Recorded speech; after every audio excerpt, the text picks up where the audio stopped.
Depuis son avènement à la tête de l'Assemblée nationale, le professeur Vital Kamerhe a pris l'engagement de redynamiser la diplomatie parlementaire afin de venir en appui à la diplomatie traditionnelle faite par l'exécutif national. Appui principalement dans la recherche des solutions à l'insécurité qui prévaut dans la partie est de la République démocratique du Congo, occasionnée par la violation de l'intégrité territoriale du pays par le Rwanda à travers ses supplétifs du M23. Le speaker de la Chambre basse du Parlement avait lors d'un échange avec des parlementaires américains alerté les Congrès américains sur l'agression rwandaise dans la partie est de la République démocratique du Congo. Le même exercice, le professeur Vital Kamerhe l'avait fait le 19 juillet 2024 lors des échanges qu'il avait eus successivement à Kinshasa avec Rita Larangina, envoyée spéciale de l'Union européenne dans la région des Grands Lacs, et des parlementaires japonais venus en RDC pour réchauffer la diplomatie parlementaire avec leurs collègues parlementaires congolais. C'est conformément à la démarche entreprise par le chef de l'État Félix Antoine Tshisekedi Tshilombo sur les plans diplomatiques, le professeur Vital Kamerhe avait pris son avion le 8 juillet 2024 pour Montréal au Canada afin de prendre part à l'Assemblée parlementaire francophone. Sur place, Vital Kamerhe avait dénoncé l'occupation injuste de certaines parties de la RDC et le Rwanda. Nous venons d'abord de faire adopter une résolution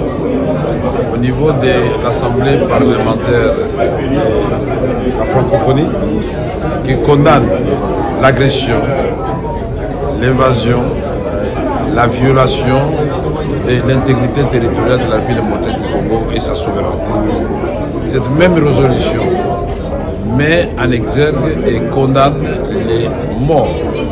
les violences de tout genre perpétrées par les M23. Une démarche poursuivie en Mauritanie où se réunissait le bureau de l'APF nouvellement installé. C'est toujours avec ces messages forts d'indignation lancés à la communauté internationale et l'appel aux sanctions que le speaker de la Chambre basse du Parlement s'était rendu en France pour un tête-à-tête avec son homologue français, Yael Braun-Pivet, au Palais Bourbon. Le président Vital Kamerhe avait sollicité l'implication de la France pour freiner le Rwanda et le M23 dans leur folie meurtrière sur les sols congolais. Il avait par ailleurs demandé une assistance humanitaire pour venir en aide aux déplacés de la province du Nord Kivu et de l'Ituri. Le président de l'Assemblée nationale s'était aussi rendu au Caire en Égypte pour appeler le pays du Pharaon à soutenir le pays de Lumumba suite à l'agression rwandaise. Face à la délégation parlementaire égyptienne chapeautée par le président du Parlement, Anafi Ali Ghibali, le professeur Vital Kamerhe a appelé l'Égypte à apporter son soutien sur les plans diplomatiques et humanitaires à la République démocratique du Congo en s'élevant contre cette agression rwandaise. D'autre part, à la deuxième assemblée générale de la conférence des président des parlements africains tenus du 25 au 27 octobre à Accra, le président Vital Kamerhe a alerté ses pairs parlementaires sur la persistance de la violation de l'intégrité territoriale de la République démocratique du Congo par le Rwanda, ce qui a conduit à la condamnation du Rwanda dans les communiqués finaux et à l'insertion du principe de non-agression dans la nouvelle constitution de l'Assemblée. À Abidjan, dans son discours devant les députés ivoiriens à la rentrée parlementaire d'octobre, le président Vital Kamerhe avait sensibilisé l'Afrique sur la nécessité de mettre fin aux guerres entre les pays africains. Je profite de cette tribune pour joindre ma voix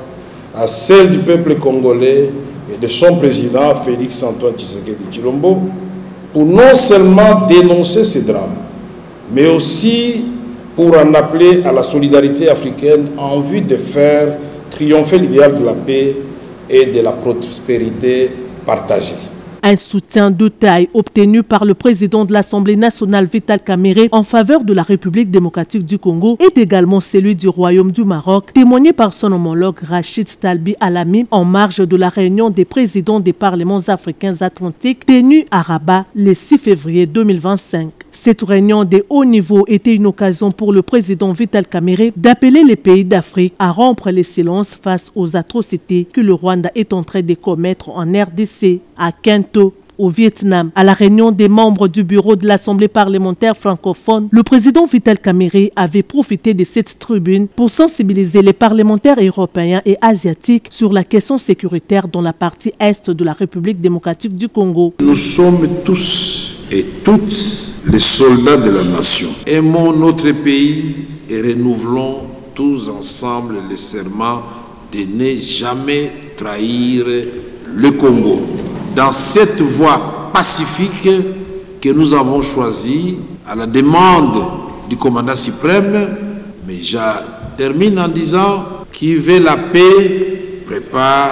la guerre. Ne soyons pas distraits. Plusieurs autres missions ont été menées dans le cadre de la diplomatie parlementaire par les membres du bureau de l'Assemblée nationale qui se joignent tous à la vision du chef de l'État, Félix Antoine Tshisekedi Tshilombo, sous la conduite du président Vital Kamerhe dans les combats pour les retours de la paix dans la partie est du pays et dans les processus de paix dans la région des Grands Lacs n'est plus à douter.